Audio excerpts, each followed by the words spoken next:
Hello, and here we are. Welcome back. Should we start with the big cam? Oh, yeah. Big cam. There we go. All right, welcome Button Club members to an episode of the Safe Sets podcast. I am one of your hosts, Shadow Fury, and with me as always is... Ricky Icebeam. Today is a very exciting episode. It's a great day to be a fighting game fan. 100%. All week long, going back and forth. What are we going to talk about this week? Akuma again for the sixth week in a row. I know. I don't want to talk about Akuma anymore. So we're going to talk about a bunch of things, but the thing I'm most excited to talk about is the Street Fighter 6 Season 2 character reveal, which just happened a few hours ago. Yes. Summer Game Fest is happening, and I was able to catch this maybe about an hour or two ago. So the solo review will be, or the solo reaction video will be up at some point tonight. But for you guys at home watching, and we want to thank you all for watching. We are going to be watching that again together and discussing. I just did want to give a few minutes before other people join in, if that's possible. What do you think? Fine with me. Yeah, give it a minute or so. We were just discussing off camera, who we've been working on and playing this week and how that's kind of going. Yeah, so I've been working pretty hard with Akuma and realizing that he is a more volatile version of Luke. Mm-hmm. That he hits just as hard, he's just as oppressive, but he takes one less touch to kill. Yeah. And so I think realistically I should focus back on Luke for tournament.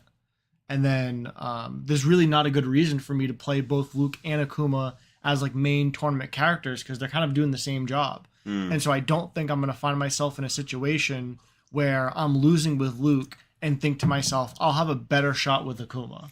Even though you haven't played much Luke since the Season 2 changes, right? So you're not even really too aware of how differently he plays now? I mean, the only change that I think, and I could be totally wrong, I haven't touched Luke since Season 2 started. I haven't had the chance. But I think the only change that's of any value is his stand heavy punch into light knuckle, which is a bonus thing where it's like, well, if I'm not doing it, I'm not using all of his tools. But if I remember to use it, then I think I'll be fine. And then just remembering that the drive rush nerf is going to affect him heavily. But even before Season 2 started, at the end of Season 1, I was finding myself realizing that I should be using his OD Knuckle more often because when I combo into OD Knuckle, it only costs 2 bars, but I'm building meter during the combo. So it really costs like 1.5 bars. Where if I dry rush for a combo, it costs 3 and I don't build any meter until the combo's over. Yeah. So it's really the difference of 1.5 bars versus 3 bars. And so even at the end of Season 1, I was starting to use OD Knuckle more often. Mm-hmm. And the whole change in Season 2 of the scaling that's added to drive rush combos rather than spending the OD versions of your special moves and how differently that changes combo path and things like that, right? Right, it changes combo paths, and for a lot of characters, it changes like how they can do corner carry. And that's actually one of the things I've been struggling the most with Akuma is if I get a hit with Akuma and my opponent is crouching, I don't have a lot of great options besides drive rush because I essentially have to combo into his stand medium kick or his crouch heavy punch to cause them to stand. So I can combo into light Tatsu, into sweep, and then double dash in for Oki. But because I'd either have to confirm like a counter hit or a punish counter hit into those moves, let's say I just get like a crouch medium punch hit. It's like, well, that's great and all, but now I can't combo into either of those moves. And if they're crouching, that means I can't really combo into like anything good. Like if I'm mid-screen and I combo into Akuma's version of the OD Knuckle, it throws them towards the corner, but I don't get to finish the combo. Yeah. And so that's actually one big difference between Luke and Akuma that I think is so important. Like not only can Luke combo into his OD Knuckle off of lights, but he can combo into it whether they're standing or crouching. Yeah, exactly. Yeah. So like that one difference there is like I can do everything else that both characters do, but just that one situation being so much better for Luke is going to help me. I feel that. I think also with the change to Season 2, that's kind of what changes. I don't know how to use what they've given Guile for season 2. Mm-hmm. And I know that the, you know, OD blade to boom is 3 bar instead of 4 and gives you that wall splat, but I'm having the hardest time converting off of that. And then also finding the use. Did I just corner you? And that's great, but I'm the zoning character, so do I really want to meet you in the corner? And, you know, do I just... Is that the fear that I want to put in you now? Like, yeah, you're cornered and there's no way for you to back up any further from my projectiles, or... Right, and when you see a change like that, like they changed the OD blade to OD boom from 4 frames to 3 frames, was that like Capcom thinking you should use this more often? Or was it just a quality of life change of them realizing like, oh, you didn't really use this before, but it should have never been 4 bars. It should have always been 3, kind of like the way Luke can do an OD attack and do a follow-up for an extra bar. Yeah. And so it might be one of those things where like, oh yeah, we screwed up. It should have been 3 bars from the start, but also it's a tool that you're almost never going to use. Yeah, because like Fireball War makes it a little bit less expensive in those situations, but yeah, I'm just having a hard time figuring out how I'm going to use it in a combo route or whatever, so... That's where we're at so far for season 2. But we're having a lot of fun. There's been lots of mix-ups and upsets and salt at Button Club the past few weeks. I've been on the salty end of that as well. Yeah, we all have. Even myself. We've all experienced some type of salt. Because it really is a big change-up. But and the thing I want to point out, too, is like, it's a lot of the players who have been strong and consistent. You know, like, they'll come in top 3s, but they won't necessarily win the tournament. And so it's like, now that their characters got buffed, they're having a much easier time cracking that top 3. Yeah, and they've stuck with that character, so there's nothing outside of their buffs that they're enjoying for season 2. Where some of us are like, well, this character looks attractive. Let me try this whole new character with different muscle memory and a way of thinking, and you know, it makes those other players, you know, probably feel a whole lot stronger in that sense because they're comfy with their buffs and we're experimenting. Yeah, and that's where I need to be with Luke. yes, because it is frustrating. Even after this week, I'm like, man, I know I had like some decent success with my Ryu currently, but I don't think I can lean on it yet. I think I need to like really. Yeah, put in the homework first. yeah, and just do that because my Guile game won't really suffer. It'll just be, you know, learning a new character and growing that way. But yeah, and that's how I feel about my Luke. Like, I haven't touched him in a couple of weeks, and I'm sure he's perfectly fine. yeah. I'm sure while you're playing, you might notice like little things, but it won't be anything that like throws you off or makes you go, oh no, maybe I should have put all that time into Akuma or whatever. I'll go to accidentally combo into Tatsu that he doesn't have. Yeah. That'll really screw you up. Yep. All right, so it's been, we got about 8 minutes in on the stream so far. Yes, let's take a sip for season 2. Pour one out for season 1. Pour one out for season 1. So with all of the hype of Akuma coming to Street Fighter 6, he's been here for what, 2 weeks? Yeah, 2 weeks. Capcom lays it on us, just beautifully wrapped present with a bow on it, says, here, guys, I know you're pretty full on this Akuma content. How about a year 2 character reveal trailer? It's almost like that meme with the guy who's like holding 2 plates of food and he has another plate of food on his lap, like he can't eat enough. Yeah. He's sitting in the chair, right? Yeah, I know what you're talking about. Exactly. That's exactly how I feel. Oh, man. So, together, for all of you guys, if you guys are in the chat, come by, say what's up. Making me feel like I might have screwed things up here, like I haven't seen anyone in the chat yet. Let's check out year 2.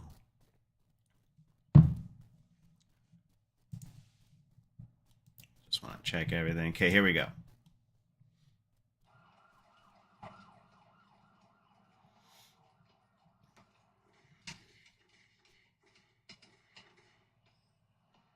I love this art style.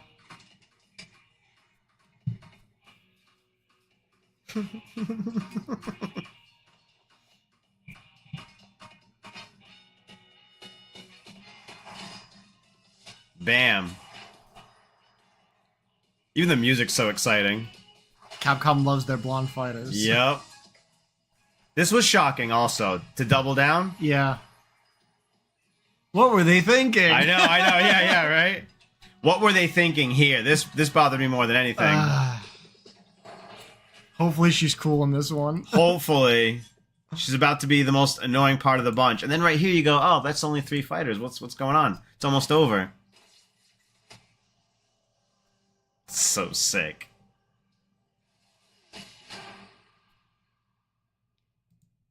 What's weird about this graphic is winter 2025 is before spring 2025. Okay, thank you. Something about this made no sense to me. And I was like, this looks like I'm going in this order, and I'm like, this is a pretty big gap from autumn to spring. That's like a 6-month gap, wouldn't you say, right? But right. then I'm like, but wait a second.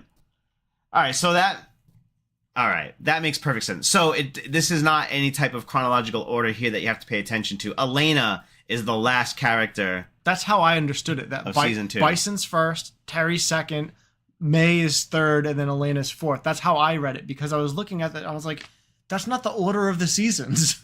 Like, why? And also I was thinking, like, why would we get a character all the way in winter of like a year and a half from now? That's what I was like. I was like, something's not adding up. That would be a season 3 character. And then it kind of clicked. I was like, oh, they just flip flopped the like May and Elena basically. And I was wondering if they did that because the artwork looked better that way. Oh, that must be it, right? But it really is confusing. It really could have is. been a mistake. I don't know.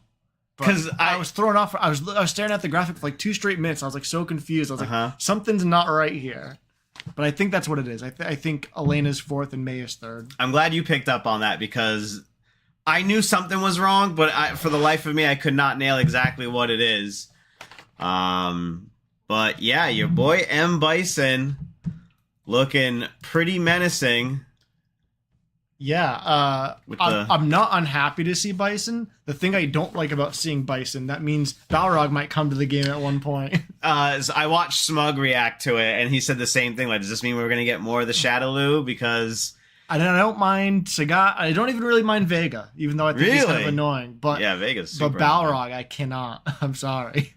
Let me... Not after what I lived through in Street Fighter V. Let's just watch it back one more time real quick, and then I want to address the chat. So chat, don't give up on us yet. We'll be right there. So at what point did you realize that this was Terry Bogard besides the obvious? I'll tell you when to pause. I'm like, okay, that's when I knew it was him. Here I didn't know. Mm-hmm.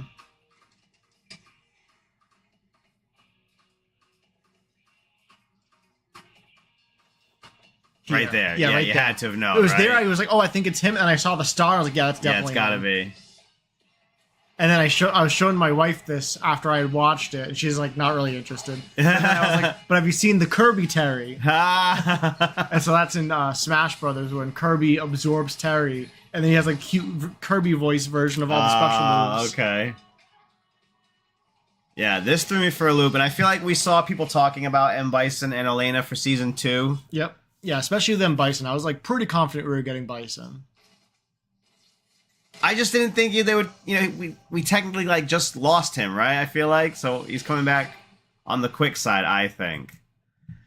So there you go. I'm going to leave that up for a second. We're going to address the chat. Dream Sweet says you can't say that when both May, or it's Mai. I keep saying it right. It's Mai and Bison are there. I don't remember what I said to cause that. Philip D says, yes, Lord Bison is back. Dream Sweet again. Yeah, I don't know when they did it to themselves like that. Steam Squid kind of super bummed Bison is first. He does look good though. Okay. And please give me Balrog. Yes. We all know Jared's a big Balrog fan. Yeah, I'm so interested to seeing how they do Bison, because I feel like he's so different every iteration. Like in Street Fighter 2, he was super fast and like fly around the screen. And then in Street Fighter 4, he was still pretty fast, but he still had good walk speed and like fast normals and stuff, but he was a lot less mobile. And then in 5, it was like he was like a turtle, like a slug character. Yes. But he hit super hard, and his frame data was like amazing, like a stand heavy kick. Yeah. Plus 3 on block. Never forget. And so I'm just curious, like, how are they gonna do him in Street Fighter 6? Are they gonna, bring him back to like the Street Fighter 2 version, or like more like the Street Fighter 4? Are they going to do something completely new with him this time? Because is this a new body, I guess would be the new thing. This has to be a new body, right? Oh, that's a good point. And the other thing too, because of like the thing he has like over his head and over his shoulders, and the way he's standing in this image, if we switch the screens really quick. Oh yeah. It almost reminds me of Sagat. So I feel like the same thing. The grin, the white eyes, if you had the eye patch on, the voice is kind of similar too to Sagat. And there's another trailer that we'll show just in a little bit that shows a little bit more of M. Bison. But yeah, go ahead, continue. Yeah, so it really makes me wonder, like, is he in Sagat's body, or is it really have nothing to do with Sagat, but like maybe he'll play a little bit more like Sagat? I don't know. Well, there's all those bodies in the back of the of that Shadaloo stage, right? So you could have picked up a new body there, a clone body, and he's been hiding out in this one for a while since his death, because it does show that his hair is a little on the long side. Yep. So time has passed, and I mean, I just can't. I posted it in our Discord. I was like, I can't believe we're gonna get two purple chuckers in back to back like that. You got the Satsui no Hado and the Psycho Power. Dream Sweet says, if Bison plays anything like he has, he's gonna be so toxic. Elena is like tailor made for this game. I feel like the problem in Street Fighter 4 is she was literally not made for Street Fighter 4, so she just exploited the engine in ways other characters weren't really designed to, on top of that weird data. Yeah, I feel like because Elena was originally in Street Fighter 3 where everybody had a parry, and then in Street Fighter 4 you didn't have parry, you had focus attack, but then she had hits that did like 2 strikes. Yeah. So she could just break your focus attack like all the time. So I feel like she'll be more at home in Street Fighter 6 where everybody has parry again. Mm-hmm. Okay, yeah, that makes sense. Because I feel like her strikes are so incredibly powerful and her throw game is like just whatever. At least this is what I'm assuming. That it's like, yeah, you need to be able to parry her. Otherwise, she can just run you over, which is exactly what she did in Street Fighter 4. Now, so if she still had retained some of that, then that also means that she could be potential to blow up drive impacts also, right? Kind of like Jamie does with Heavy Punch and things like that. Yeah, potentially. If she has strikes that do 3 hits. Or maybe special moves that do 3 hits. She also has a lot of lunging attacks, which are commonplace in 6. That is also very true. Yeah, very true. And I mean, not who we had on our radar. No, yeah, not a character I would have, necessarily wanted. Yeah. I don't mind it. Check out the episode of Safe Sets where we discuss our Season 2 wish list, if you're interested in that. And we did not pick Terry. and no, that was... I'm glad to see Terry. It's just I would have never guessed it. So with that being said, are you disappointed that half of Season 2 is King of Fighters or SNK characters? No, I'm just a little surprised that there's no new character. To kind of keep the theme rolling. I was questioning about that because I feel like Street Fighter 6 released with a lot of new characters. Yeah. Well, it's hard to say that too because they came out with like almost every Street Fighter 2 character. Yeah. So that's true. Yeah, I would have like if I were to have guessed, I would have guessed like, oh, maybe 2 returning characters, 1 new character, and like 1 crossover character. So to see 2 returning and 2 crossovers is a little surprising. Yeah, because like we would have been really surprised. Like, let's say Mai wasn't here and someone else was there, a new character, right? We'd be like, oh wow, what a Season 2. And then if she would have started or been part of Season 3, we would have said, oh, like they're really digging their heels into this SNK crossover right now. Pretty interesting. What are you guys thinking about all that at home? I really just couldn't believe it. The hype and excitement that hit me, because I was even like, is this real? And then of course like Alicia watched it first. Yep. And she's like, oh no, it's real. They're showing us some stuff. So I said, okay, we gotta. She goes, yeah, just pull it up and watch it. I go, no, like we're content creators. We can't just watch things anymore. Yeah, we have to film it. So yeah, it's like we can't have conversations anymore. It's like save it for the podcast. Yeah. Hey, how are you doing? Sit down. Let's get to it. I want to talk to you. Yeah, turn on the mic. I got stuff to say. Exactly. Philip, why are we okay with 4 characters only? I wanted 5 at least. Now, may I ask why you wanted 5, and how does that fit into a seasonal character release, especially with a few months in between every character? I don't really know how 5 would have fit in. Yeah, the way I see it personally is like, obviously I want more characters because more is better, and also if there's more characters, there's a higher percentage chance I'm gonna get one of the characters I really, really want. Yeah. But I think for Street Fighter 6 compared to Street Fighter 5, I think they're really leaning on quality over quantity. Yeah, I'm with that. And so I'm really... And so far, every character they've released, not only the launch cast, but the DLC characters, have all felt like full characters. Yes. Like in the video game like community, there's like this mindset of like, oh, we'll release a game that's not complete and then we'll patch it, and like a year and a half after it's been out and we did all these patches, then it's kind of ready for release, but everyone already bought it. Yeah. And so you could kind of think like, well, if you rush out a bunch of DLC characters, you can kind of do the same where you release a half-assed DLC character and then buff them and nerf them and tweak them, and then a year or two after they come out, they're ready. It's like, well, it seems like Capcom's not doing that. They're only releasing 4 characters, and every character they release is going to be like launch ready. Yeah, I don't want to see a character release and have some game breaking bug and have that, be, oh, well, there's a major this weekend, so we have to say, you can only do this combo route twice, and then it's, I don't want to have to play that game. I want my characters to be more revised and ready to go, and not be like, well, I hope they're better now or in a couple of weeks. I heard about this patch. I agree. I would go with quality over quantity. Yeah, and then the other thing I was gonna say was like bugs are one thing. Like sometimes you miss it or you don't realize it's a bug until all the players get their hands on it, and one person finds it, they put it on Twitter, and everyone sees it, and it seems like, oh yeah, we figured this out right away. Like the thing that happened with Rashid. There was an issue with his tornado.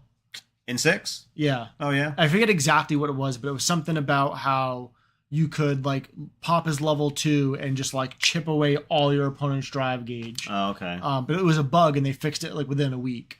But like I'd be less concerned about bugs that they're able to fix relatively quickly like that, and more concerned if it's not a bug, if they just like designed the character poorly and it's just like, oh, this character can do all these things and Capcom just didn't realize that it's broken.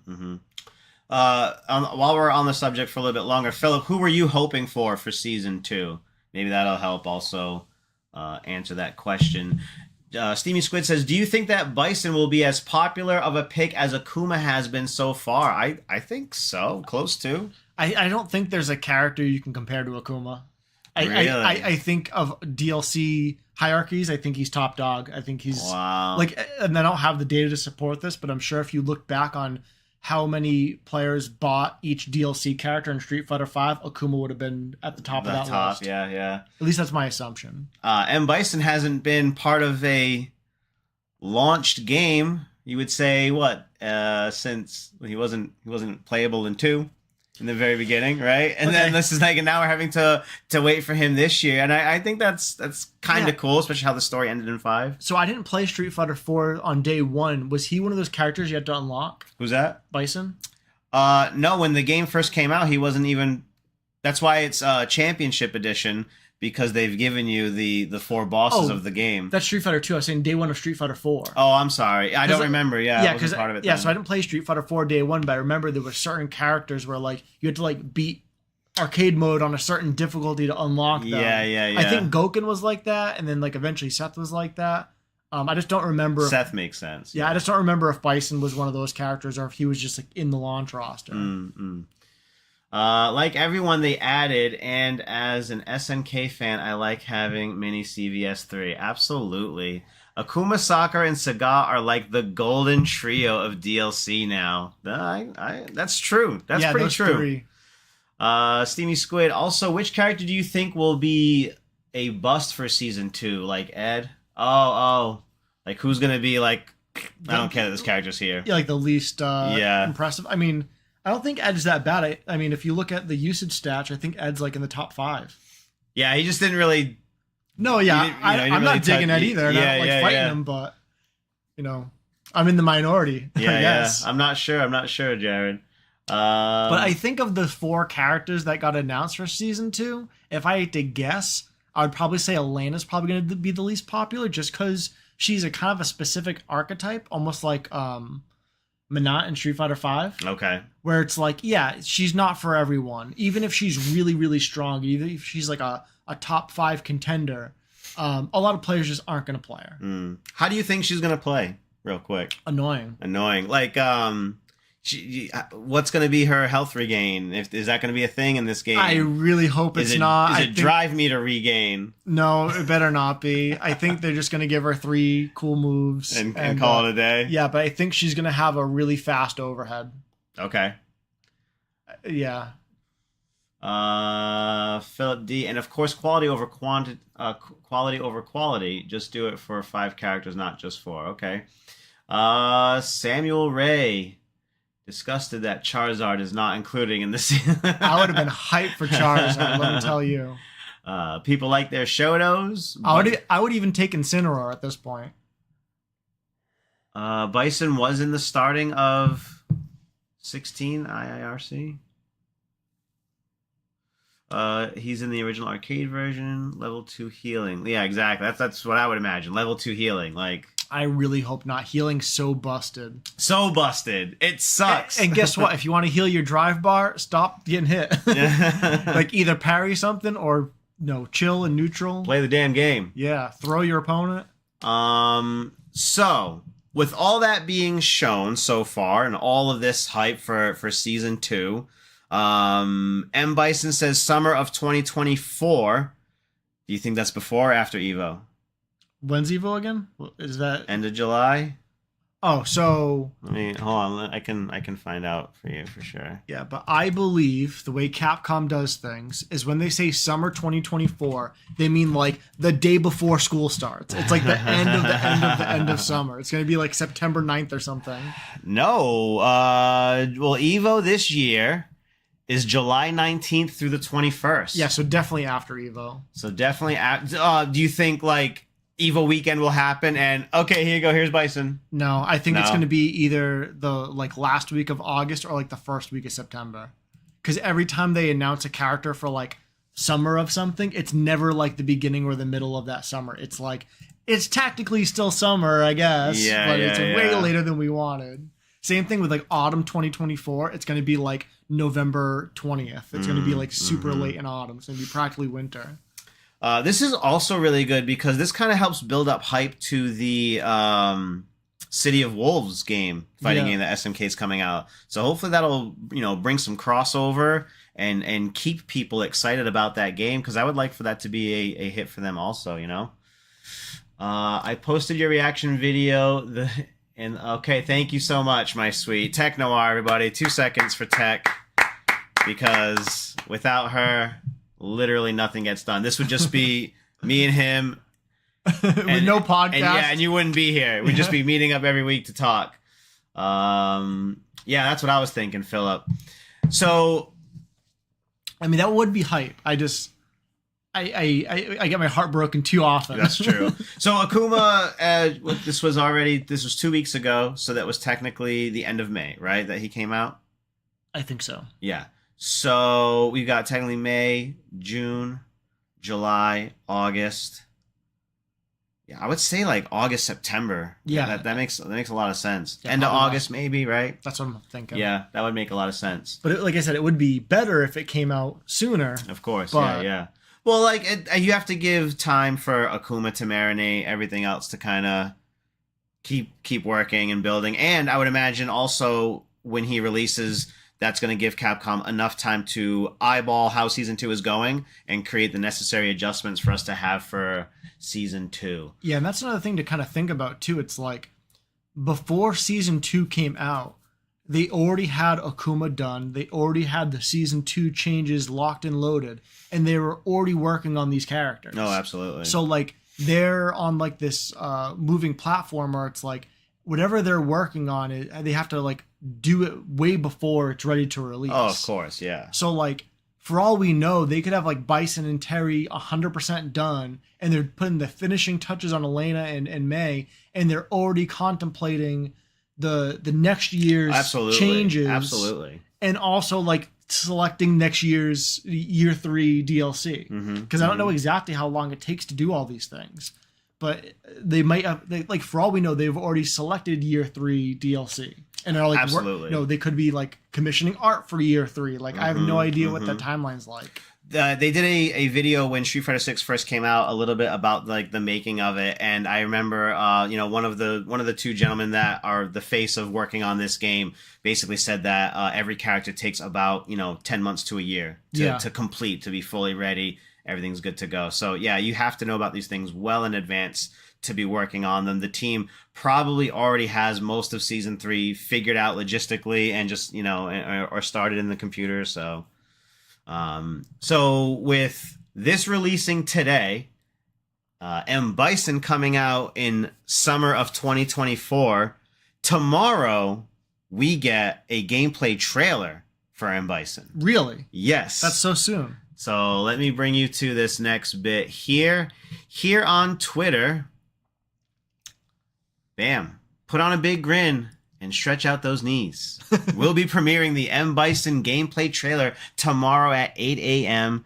Pacific time. So expect another reaction video from Button Club tomorrow. Go check out the Season 2 reaction, solo, just me. Do all the YouTube things with that. And while we're here, let's check out this tiny little teaser that is shown about M. Bison coming to Season 2. Yeah, and I haven't seen this little clip You haven't yet. seen this? All right, cool. This is perfect then.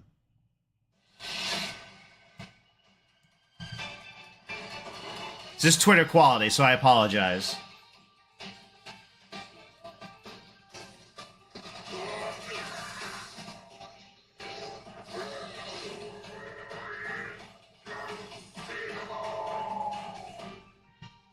Inconceivable? Is that what he says? I'm not sure. I'm trying to look at him.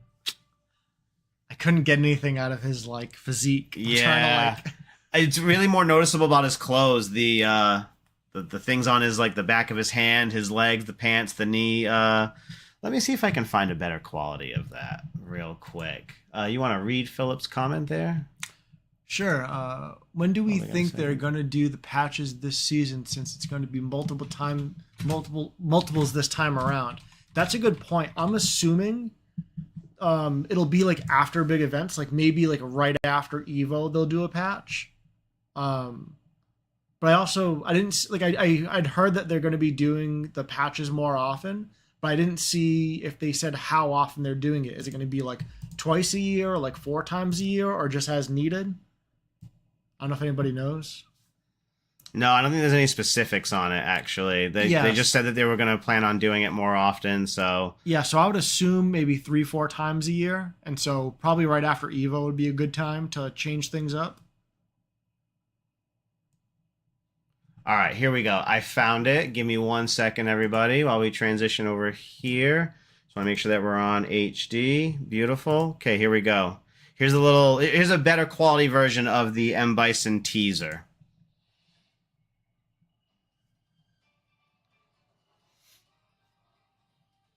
So I'm looking closely to see if there's anything I can notice about his physique or his style. It looks like he's got I think this all looks the same, honestly. Oh, it's okay. He's completely covered up. You know what this kind of reminds me of? What's that? This kind of reminds me of, do you remember when they showed a quick screenshot of what Street Fighter V was supposed to look like before they restarted it? How that M. Bison looked? Let me see if I can find that real quick.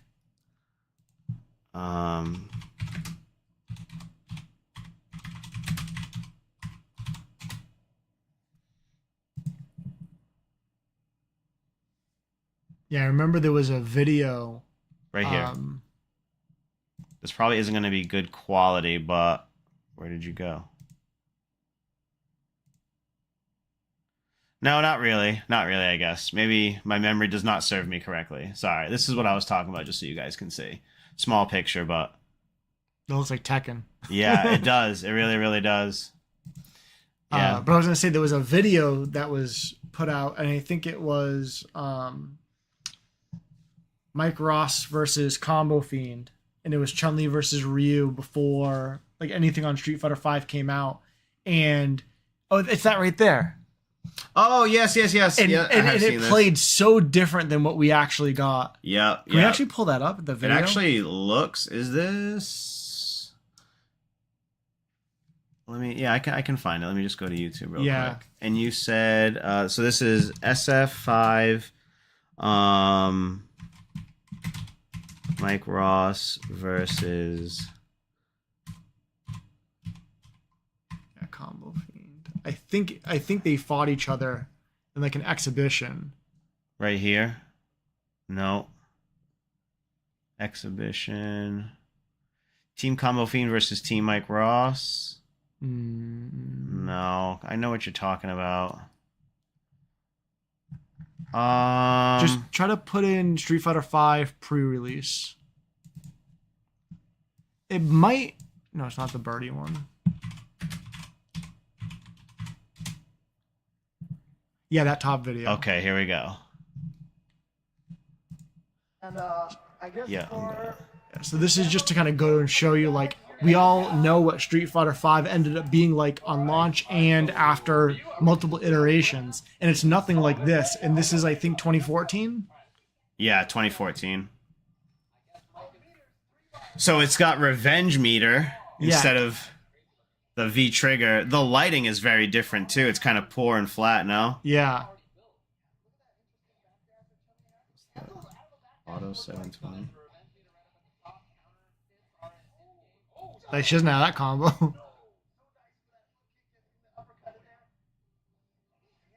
Kind of like experimenting where drive gauge ended up going, kind of, right? Where the revenge meter is. This looks like a beta version. You can kind of tell. Like, It looks so sluggish, too. yeah. I wonder how it even played then, too, by comparison. Oh, yeah, so that was him popping his V-trigger, but it was his super. Oh, and notice he's got 2 bars of EX, and she has 3, rather than... So I think these became V-trigger bars at the bottom. And then they changed them from being regular meter to being like the revenge meter. Because when he popped his Denjin, that spent his 2 bars, which is now we know now to be his V-trigger 1. Yeah. Interesting. And even how the camera stayed still after he won. Oh. Double fireballs? Oh, she's using V-trigger. Yeah, did she have double fireballs in her V-trigger when 5 released, or was it double hit? No, it was in this version of it, or maybe even another version of it, her V-trigger was she could just throw fireballs like Guile does. Oh, okay.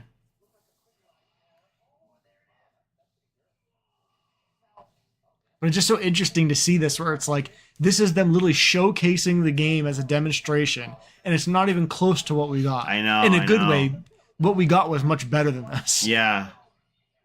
Oh, that move? Yeah, she doesn't have that move. That's like a Juri type attack. Yeah. And then like right there, she did crouch light, crouch jab. I'm pretty sure she can't do that. And then that multiple hit, Yeah. she doesn't have that. And crush counter looks different also, no? Yeah, there was like no special animation for it. Just had a lot of hits. Oh, did you see that crouching medium kick? Yeah, it was like up off the ground. That was ugly. Yeah. Oh, man.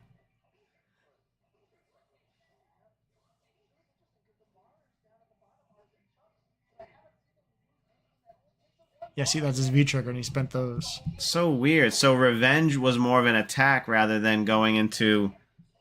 Oh.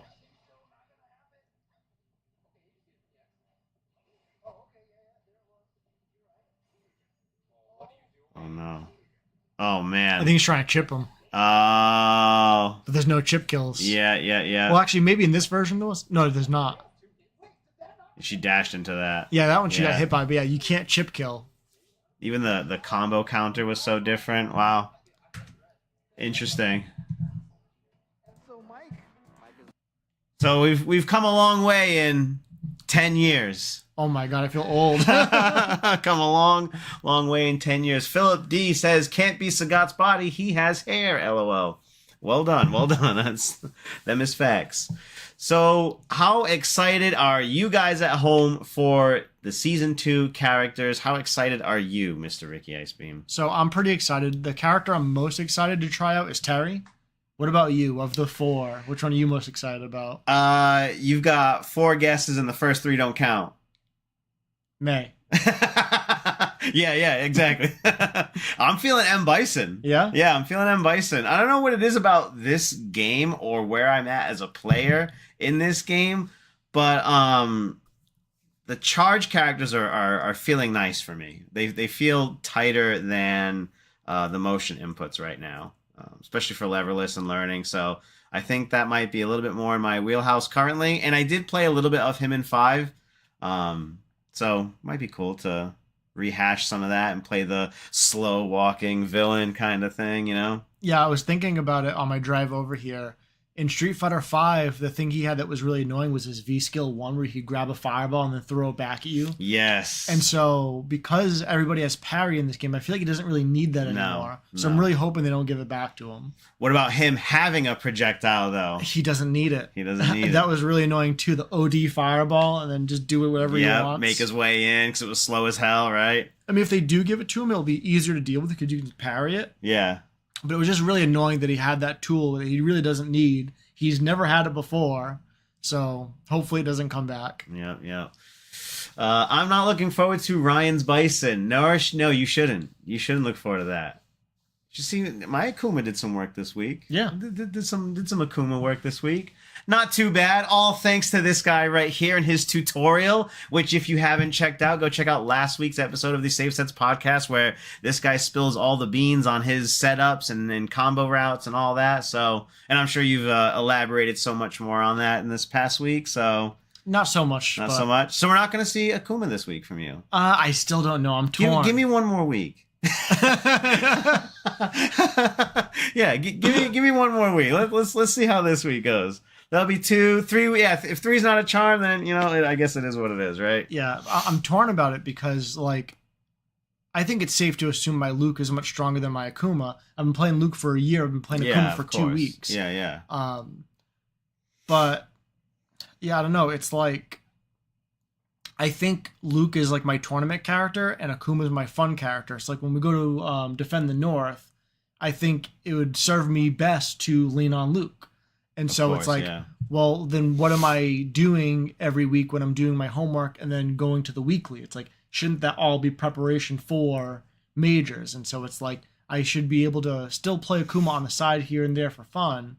But if I spend, let's say, a month or two just grinding out Akuma just to get him to be as good or slightly less good than my Luke, it's well, couldn't I have been spending that time on Luke and being better prepared? And yeah. So it's tough. Akuma's so much fun, but I don't think it's practical to keep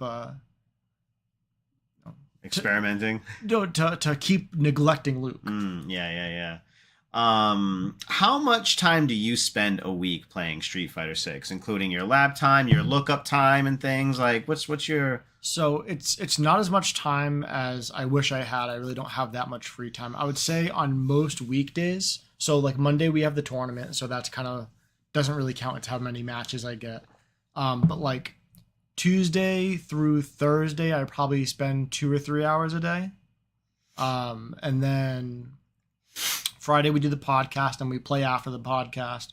And then Saturday, Sunday, certain weekends I'll play a lot. I'll do maybe 6 hours in each day. And then other weekends I'll take one day off and play maybe 2 or 3 hours of the day. So I would say between 3 and 12 hours on every weekend.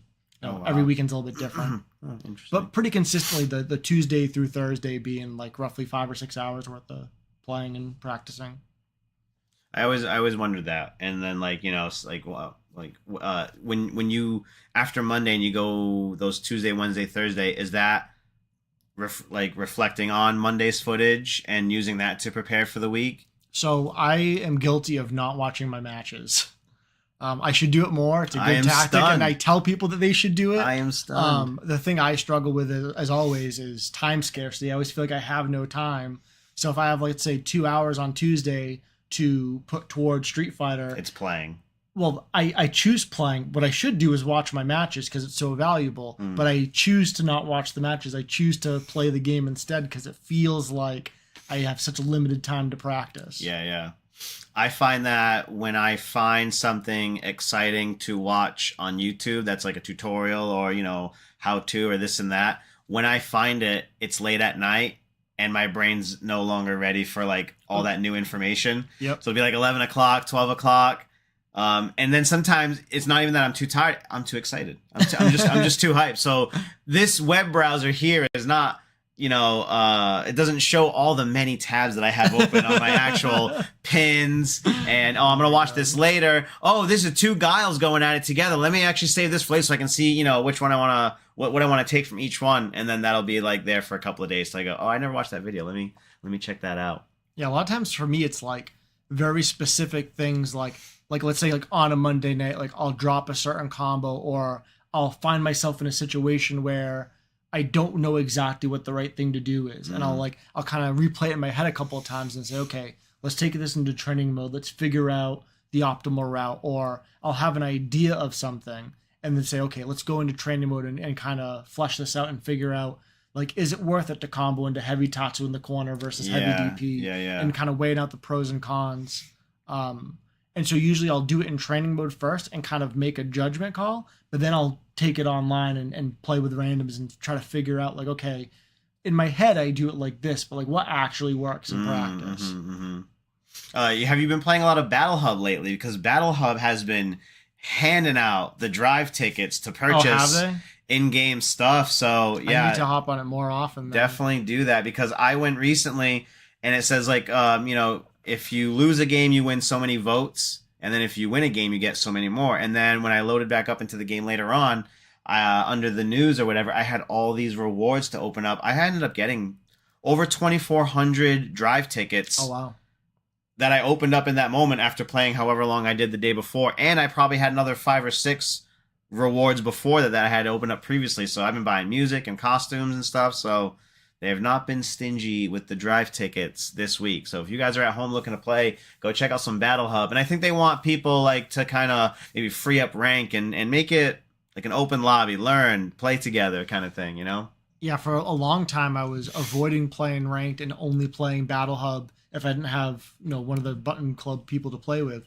And then more recently, like especially with Akuma coming out and like so just before season 2 came out, they reset the points. So Yeah. like the day before they reset the points, I got my Luke to master rank just so that when it reset, It was didn't all the matter. same. Yeah.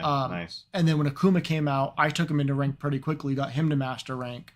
And so I think before Akuma came out, I think I got Luke up to like 16 something.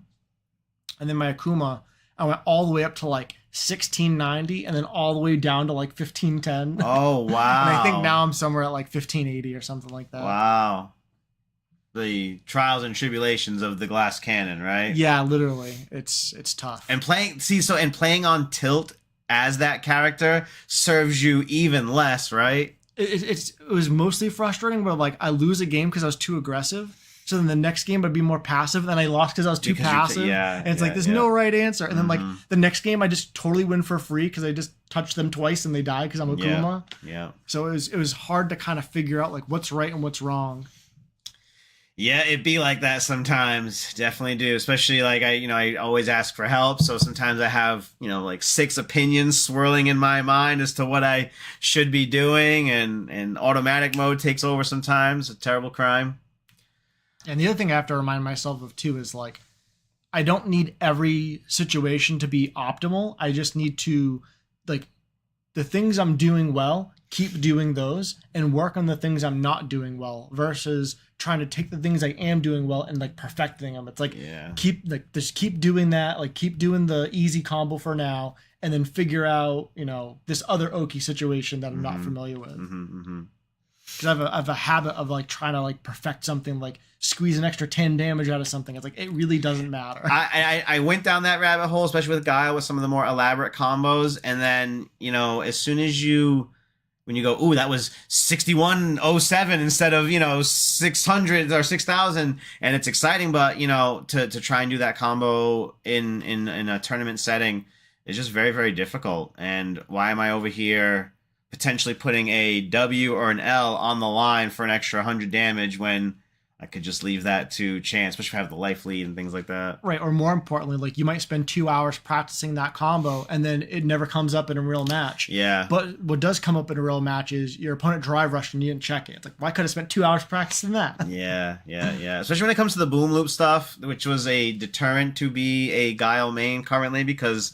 you would assume or maybe think in your head, if I can't do these boom loops combos, I'm not playing the character optimally, right? What am I doing? And then when I see some of the damage that some of these does, it's like, well, I did almost that amount of damage. Negligible the difference, right? Right. My combo killed. But yeah, my combo killed, and it didn't take me an extra 30 seconds to complete the combo, Right, and there was almost no risk of dropping it because you went the easy route. Yeah. If you hate Guiles because they are the turtle player, and then you're getting hit all that time with these boom loops, you're like, Jesus, this character's boring. This character sucks when you're getting your ass kicked by him. And I don't know if anyone else has run into this before. I've run into Guiles where I'm playing them like either in ranked or in Battle Hub, where I'm very immediately being like, oh, this guy has no idea how to play, or like he's not playing on my level, and I'll just be beating him up, and then he happens to get like a stray hit in the corner, and he perfectly does the boom loop. I'm like, oh, this guy just does the boom loop all day in training mode. He has no idea about neutral or like, baiting my jump ins or anti-airing, like none of that. He just knows the combo. He just knows the combo.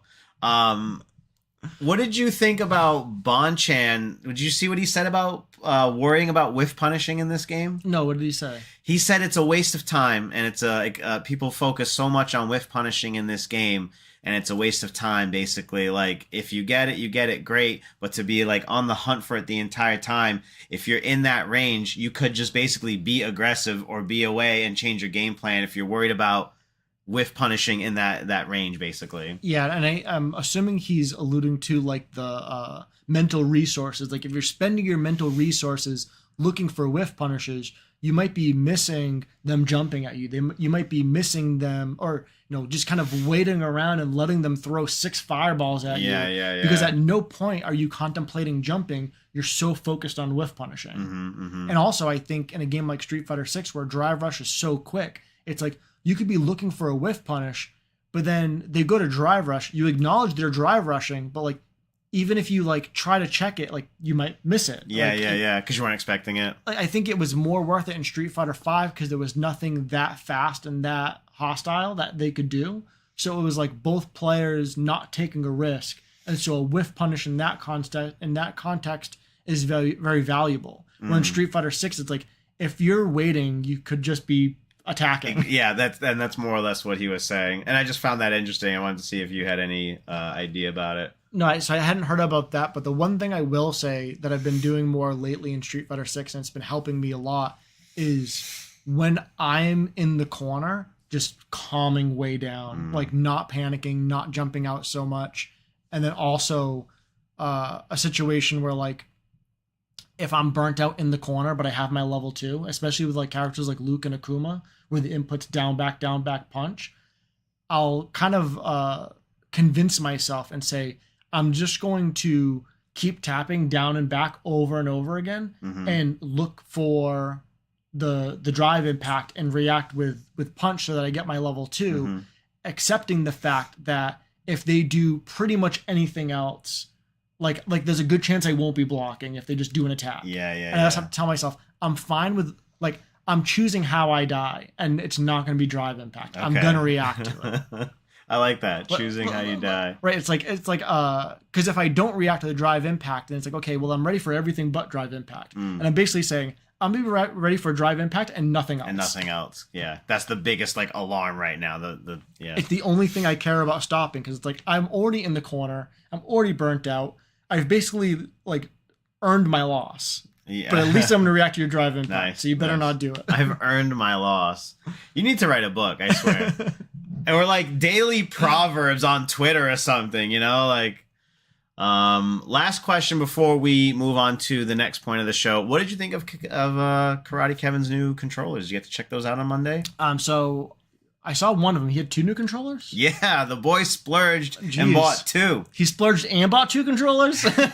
He bought the big one that you saw, right? That was all acrylic and clear.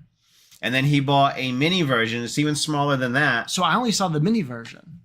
Oh, he was playing on he had the mini one out during casuals and then brought the bigger one out for tournament. Yeah, I think I noticed it when we were playing casuals, and then if he pulled out the other one during tournament, I wasn't paying attention. He bought those because he was interested. He wanted to try something new. They were very inexpensive. Oh, really? And we're going to review them here on the channel. He bought 2 different Hout 42 controllers, which have now been rebranded to Cosmux. And he spent less than $150 combined for those 2 controllers. How little could they have cost? So right now, the big one that he just bought is less than $100 on Amazon. Wow. And it comes with mechanical switches, crystals. It's got the PlayStation 5 pass-through. Do you know anything about how that works and everything? No. So we put at the end of our connector cable, we put the Brook, right? Yeah, the Brook converters. And someone had mentioned this week, it was Tomato. My brother had mentioned it, and a few other people while they were looking up the information say that the pass through on a leverless controller will actually save you a few milliseconds of lag. So what is a pass through? It's an extra USB port on the side of the controller. Oh, so you plug the converter into the side of the controller, and then your controller's USB goes straight into the PlayStation. So there's no like interference between your plug and the PlayStation. 100%. Nailed it. And the ones that he has and the one that I was sent by SGF Devices is called Magic Boots. So it's not this big controller or this big converter. It's about here. It's like just like a regular dongle. Just a tiny little thing. That's what goes in there, and then that's your new bypass to send to the PlayStation. Instead of it getting the signal here, it's now sending it right away. So I thought that was very interesting, and setting that up on the computer was very, very easy. So we'll be trying out more of those controllers. I think he's going to be bringing two button club when he does. So if you want to try one, definitely ask him, because it'll be. I want everyone's feedback on all the things. Which reminds me, on a side note, I do want to get some information from you about the nth buttons to include in the review. I have basically what I think about them, but I wanted to tack on what you had thought. So sure, yeah, and just in general with the two controllers that Kevin had bought, I'm typically not a fan of really small controllers, just because it's like it doesn't really fit on my lap right, and I like resting not my wrists, but like my palms like at the bottom of my hands on the controller. And I feel like with the really tiny ones, you kind of don't have that luxury. And so it just doesn't seem as comfortable to me. Yeah, that's the one he got. So this is like what he got, but he did not pay this. He also bought it from AliExpress, which is a little bit, and it took like less than 2 weeks to come in, but he paid $35 for his, and he didn't get the extra jump button. Was it used or new? No, it was new, same brand, same layout. There's your pass-through right there, USB-C, turbo button. It's the same controller minus the extra up button here. Yeah, I'm always worried about buying from certain websites and potentially like getting like my credit card information stolen. So, Yeah. So a lot of times I'll pay an extra $5 or $10 on something just to get it from a website that I'm more comfortable with. Which would be Amazon, right? Yeah, I'd be more comfortable with Amazon. And then he purchased this one here. Yeah, look at this is $79 on eBay. This is exactly what he has. And that's a big enough controller that I could like rest my palms 100%. on it. So this one would be more up my alley. Yeah. And this also comes in it's called the T16 version, which would have the extra button. So an extra up and L3, R3, and I think that's actually it. Yeah. So having the L3 R3 is big for Street Fighter 6 players because you can map one of them to, you can have 3 buttons mapped. You can have throw, parry, and drive impact. That's what I'm looking forward to. Yeah, because I think I might pick up one on my own and do the 16 button and just and figure out how I would want all that to move, because that seems really interesting. Yeah, I actually tried adding a button to my hitbox. Like I drilled the hole, I put it in, I hooked it all up. And I tried like remapping it to the buttons like out the top of my controller. And what I found was there was 2 buttons that worked on PC, but one of them only worked when I wasn't crouching for DI. It was really strange. Oh, wow. And then neither of them worked on PlayStation. And so I figured, since I do tournaments at Button Club on Mondays on PlayStation, and then majors will likely run PlayStation. Yeah. It doesn't make sense for me to like learn muscle memory for this button that I can't use in tournament. Yeah. So I have a button on my controller that I really don't use. And I manually press heavy punch and heavy kick every time I go to DI. And maybe like every 1 or 200 times I'll accidentally hit one button before the other and just get hit. Okay. Defend the North, is that going to be PC this year? Because it was exclusively PC last year. That was their big tagline. Yeah, I'm not sure. It would be fantastic if it is. I think PC's much better to play on than I wonder how PS5. much that'll screw me up. I'll go to a major and be like, PC, what the hell? If anything, it'll be like taking the training wheels off. Like, you'll react to everything. Really? Yeah. I'll be like, oh wow, this might be the way to go. I might have to up my computer to start working on this. It's like Goku taking off the weighted shirt. Yeah, exactly. So the last topic I wanted to discuss tonight with you all and Ricky is the fact that Capcom Pro Tour Season 11 released the payouts for winning the Pro Tour. And at the end of last year's, or the last Capcom Pro Tour, they alluded that the winner of the next one will also be a millionaire, but didn't give us any type of way or to show how they were going to divvy up that money. Right. Does that mean they're going to win $50 million? Or yeah, that's true. What does a millionaire mean to them? That's true. So the winner of last year's CPT won $1 million, but there was an extra $1 million that was dispersed through second place on, I believe, right? Yeah, I forget the exact numbers, but it might have been like second place through like maybe 33 or 48 or something like that. But a lot of people got money. And if you remember, second place got $300K.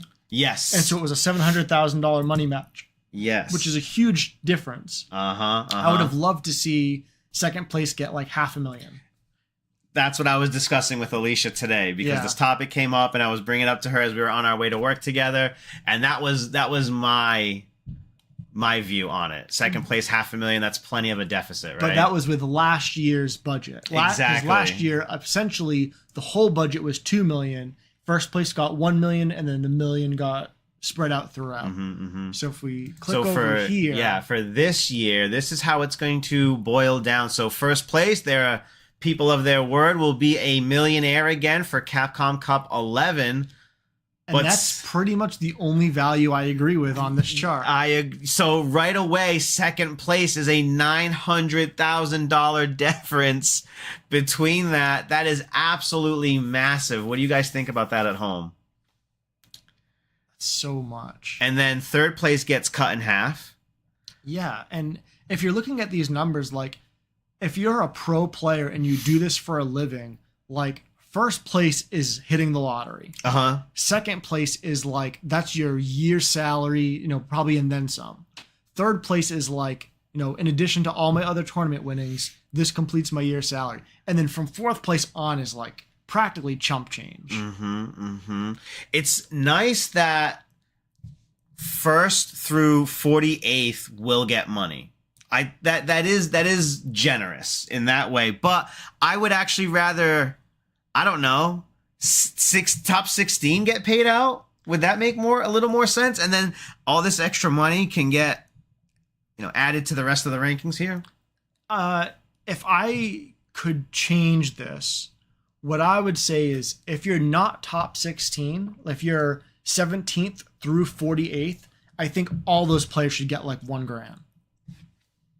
As like a, here, thanks for trying bonus kind of thing, right? Or thanks for playing, I should say. I don't think there's a significant difference between the group that's 33rd through 48th and 25th through 32nd and 17th through 24th, because you have to remember there's only 48 players there. So 33rd through 48th, I'm pretty sure, is 0-2. 25 through 32 is 1-2, and then 17th through 24th is probably 2-2. So I feel like all those, you should just be like, yeah, that's all equivalent. You didn't come close to winning. Or like, how about this? You're not going to receive any extra money, but your travel and everything is comped. It's not comped?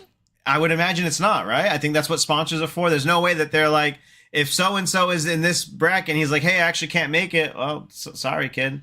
Yeah, I mean, I guess I make too many assumptions. I don't know either. But I would have assumed that if you're competing in a pro tour where you or your sponsor is paying for you to go to all these events to qualify for an event that they're essentially inviting you to, if you're being invited to go somewhere, you would think that they would cover that cost. The cost of hotel and things like that? Yeah. Or either that, or they would like give you like, oh, you have $3,000 to cover your flight and hotel and food. Like we're inviting you. We want you here. Because imagine if someone was not sponsored and was broke.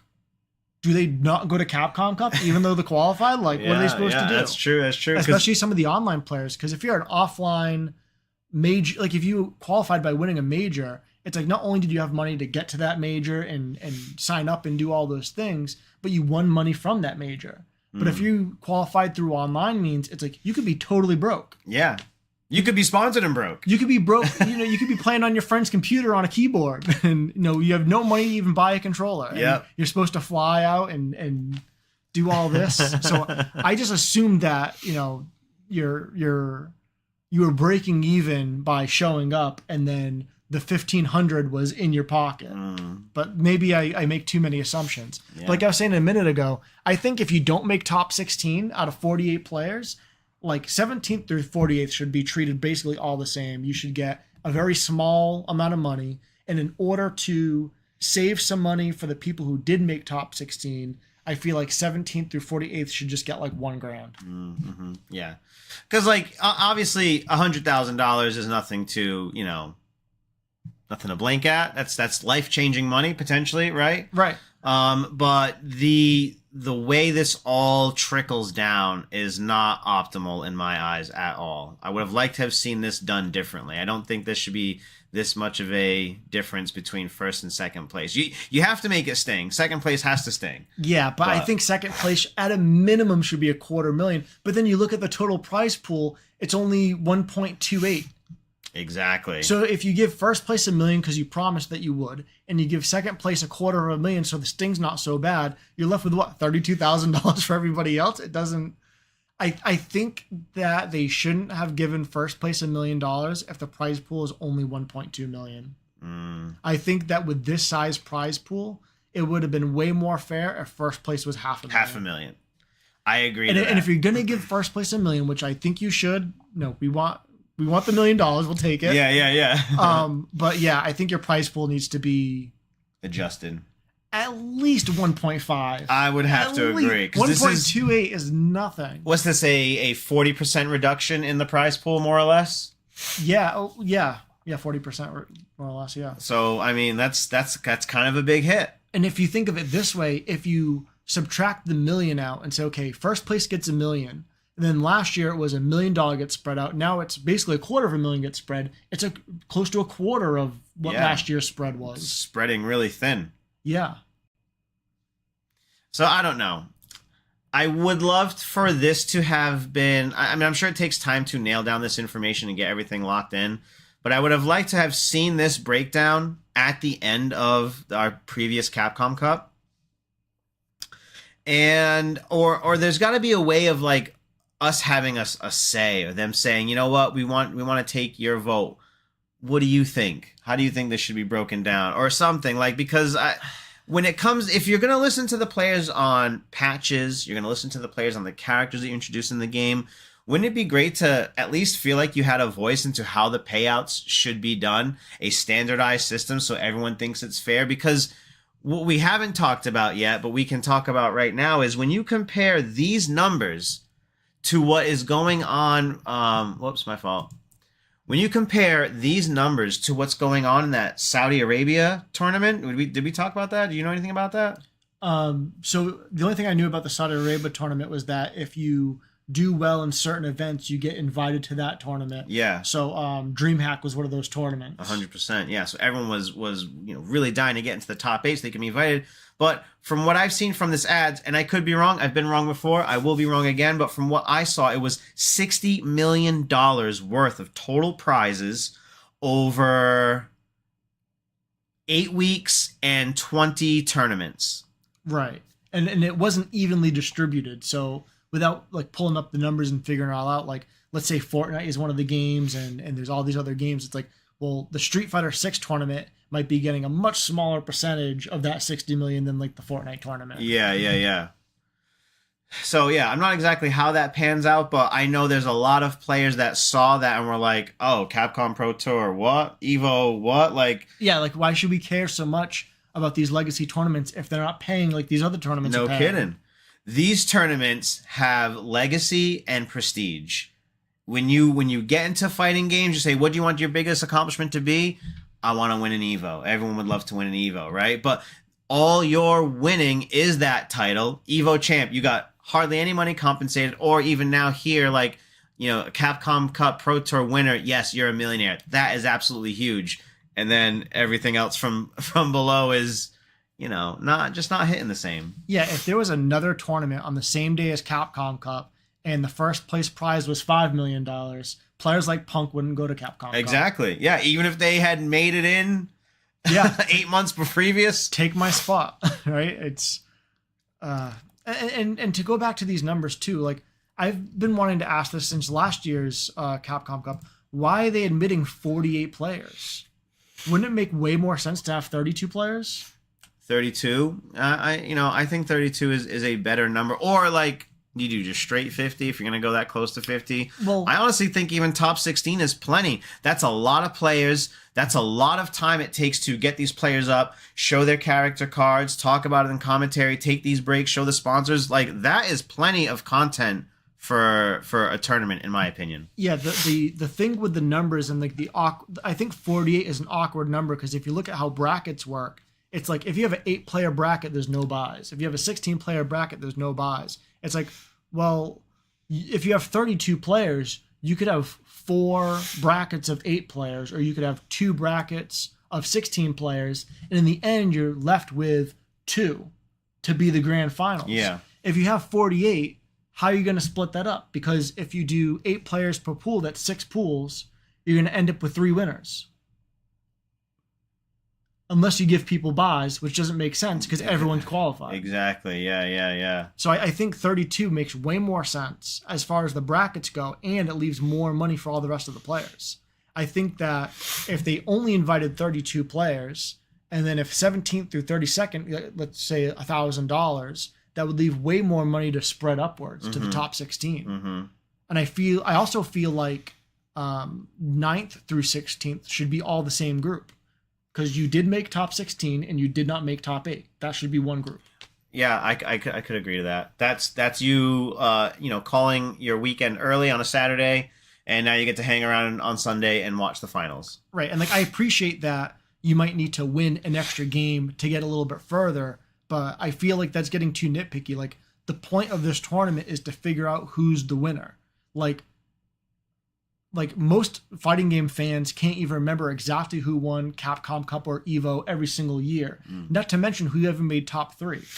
That's true. Yeah. So like no one's really gonna remember. So it's like no one like not to belittle people's accomplishments, but there's really no difference between 9th and 15th place in this tournament. Because like I said, did you make top 16? Yes. Did you make top 8? No. And that's all anybody acknowledges or cares about. So I feel like that's how it should be. It's like, okay, we invite the top 32 players, 17th through 32nd get 1,000, 9th through 16th get, let's say, 2,000, and then everyone in top 8 should get more than what's already on this list. Mm-hmm. Like, I feel like 7th and 8th should be like 10K each, maybe 5th and 6th is 15K each, 4th is maybe 25,000, 3rd could be 75,000, and then your $250,000 and your $1 million at the top. And I didn't do the math to see if we have enough money for all that. Yeah. But those just seem like they make way more sense. Basically, inviting less players, giving the people who didn't do well in the tournament less than they're getting to give the people who did do well a little bit more. I agree. Do you think now? Had you not known about this information, there's 1.2 on the docket, blah blah blah. And let's say Capcom, this past Capcom Pro Tour didn't say anything about next year's winner being a millionaire. Would you have been disappointed if this information came out and it was $500,000? I would be disappointed, but I would understand. And I would also be less disappointed if Capcom was upfront about it and let us know, like, hey, we haven't released any numbers yet, but next year there won't be $1 million for first place. If they kind of, like, basically at the same time, when they did say next year's winner will be a millionaire, if they said at that point next year's winner will be winning less than $1 million, then I would have been more okay with it. But if they didn't say anything and then just sprang the numbers on us and we saw $500,000, it's like, last year was $1 million, now it's half. What is next year going to be? $10? Yeah. And does that like belittle winning such an event? Because I'd have to imagine Capcom cash flow, the game's release, we're shoveling money. Costumes and DLC, amazing, but now with year 2 and them having to show their numbers to investors, and I don't know how all that business works, but you say, hey, we're making less money on this game every year it's out, so now because season 2 is just DLC and costumes and stages, whatever, we can't give $1 million. Here's $500,000 is the best we can do. Yeah, and I think that makes more sense. And also, I feel like they didn't even really need to give us $1 million the first year. I was totally hyped and totally excited for it. But if it's not sustainable, I would have rather them come out, and I'm just making this up. Let's say Street Fighter 6 has an 8-year lifespan. Mm-hmm. I would have much rather had a $500,000 for first place for all 8 years than to have $1 million for the first and second year, and then we get like $250,000 every year after that because we spent all the money, and now the game's not earning enough to do that. It's our farewell to Street Fighter 6 tournaments year, and you know what? Winner gets 100,000. And how does that look? Yeah, it's kind of my thoughts on like I'm sure you've seen like signs or like billboards where it's like, oh, like the winner of the Mega Ball number is going to win like $190 million. Like, can't we give 190 people $1 million? Isn't that like way better? Like, you're going to ruin one person's life by giving them way too much money. Yeah, more money than they'll ever need to see or whatever. Right. It's like, does one Street Fighter player really need $1 million, or could we award them with $500,000 for doing such a great job? And keep it consistent, and also reward the players who did extremely well, like fourth place getting $20,000 and first place getting $1 million is so disparaging. Yeah, that really hurts. Because I think most players who, and I could be totally wrong, my assumption is of the 48 players that show up to this, there might be like 5 or 6 that truly believe they're going to win and earn that $1 million, and everyone else is just like, I hope I make top 16. I hope I don't look like a fool on stream. Yeah. Make the next benchmark. Yeah, so I really feel like, I hate the spread. Especially when considering what's the most, before Street Fighter 6, what's the most someone has won at a Capcom Pro Tour? $250,000? Less than? Not less than. It might have been $500,000. Because I remember when like Knuckle Dew first won, it was like $250,000. I think it was 150,000. I think it was way less. Like I'm not even sure if we ever even tapped into the $250,000 mark. Do you want me to look that up real quick? Yeah, if we can. I for some reason $250,000 sounds like we definitely hit that and passed that. And I don't know. I thought we hit $500,000. I'm pretty sure IDOM won $250,000.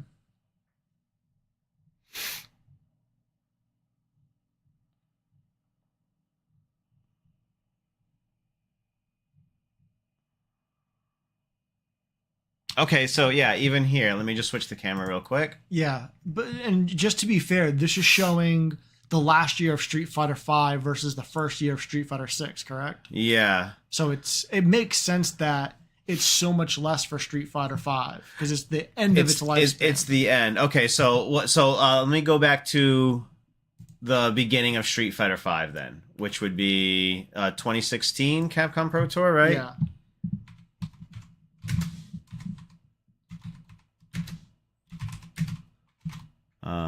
Man, my typing's terrible like this.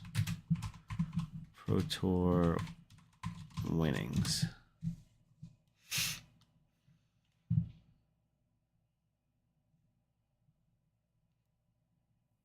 So it says 350, but I think that's the total. Okay, yeah, that makes sense.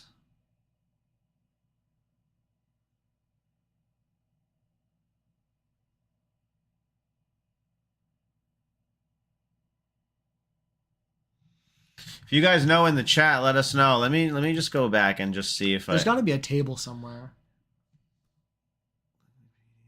Wikipedia, Fighting Game Wiki, Esports earnings. All right, I have to type it in as how much did Knuckle Dew win, I feel like. I think it said it here. I think it said 230,000, yeah. Oh, right here. First place 230,000. Okay. Knuckle Dew. Yeah, okay. Second place 60,000. Okay, so there you go. If the first year of Street Fighter 6 was 230,000, then had they upscaled it enough to $500,000, that still would have been great. Yeah. Great news. And then, like you said, they could have paced out the years, I think, a whole lot better and kept, like I said, the trickle down for the anyone below first place a little bit more even. Yeah, because the other thing, too, is it's not even about what the number is. It's about the expectation versus reality. If Street Fighter 6 came out and was like, oh, we're doing a $500,000 for first place, and we have like a $1.5 million prize pool, and we're spreading it out, in a way that makes sense. And we're going to do this for all years of Street Fighter 6, and they probably wouldn't be able to tell us the exact lifespan. Yeah. But just for making up numbers, let's say it's going to be 8 years. They say, yeah, for all 8 years, we're going to do this exact prize pool. It's not going up. It's not going down. So you can plan, like the pros can plan their careers around this. Yeah, yeah. Imagine being able to plan the next 8 years of your career right up front and have, cut out some of the variables that go into being a pro tournament player. Right, because if you are like, let's say a top 10 Street Fighter player, you can be like, okay, if I really push and I really grind, between now and when Street Fighter 6 dies, I might win one of these things. Yeah. And that's $500,000. And that pays for like 4 or 5 years of my salary. Right. Mm-hmm. And so it's like, oh, if it takes me 4 years to win one, I still break even. It was worth it. Yeah. Interesting. And I'm sure they make money along the way, but I'm just saying, Yeah. you can kind of like wrap your head around it versus now it's like, well, it was $1 million last year. It's $1 million this year. Is it going to be $250,000 next year? Maybe it's not worth it. Yeah. Or how do I plan that out? Can I actually say, you know what? Maybe I got some personal things going on in my life. I need to take this year off. Right. But I know that next year when I make my return, I can still earn just as much money. Right. Or like, you get good enough to make top 8. It's like, oh, well, 8th place was what, like $5,000? So like not worth going. Yeah. What was the number? Yeah. 8th place is $5,000. So yeah, it's like, if you're good enough to make top 8, you might not even want to go. It might not be worth it. Interesting. Is there anything else you wanted to cover tonight? I don't think so. I think we covered a lot. We did cover a lot. Yeah, I'm excited for the season 2 release characters. It's gonna be a little bit, I imagine, before we see Bison, which might be a good thing. Between all the season 2 changes and Akuma coming out, there's a lot to digest over the next couple of weeks and months. Yeah, I agree. And we have plenty of tournaments to look forward to in the meantime, while all the pro players are adjusting to all of these changes. And then we can look forward to another villain returning to the cast of Street Fighter for the beginning of season 2, with M. Bison being at, well, it just says summer of 2024. So that's going to wrap it up for this episode of the Safe Sets podcast. I really hope you have enjoyed it and have been entertained. If you feel a certain way about anything that we've talked about tonight, from controllers to prize purses to all of season 2 coming, please leave it down in the comment section below. Give this video a like if you enjoyed it. Share with some friends if you think they might enjoy the topics. And most importantly of all, subscribe to the channel if you haven't. Check out some of our other content. We will catch you guys on the next episode of Safe Sets Podcast. Keep pressing them buttons and Stay safe. have a good night, folks. Thank you.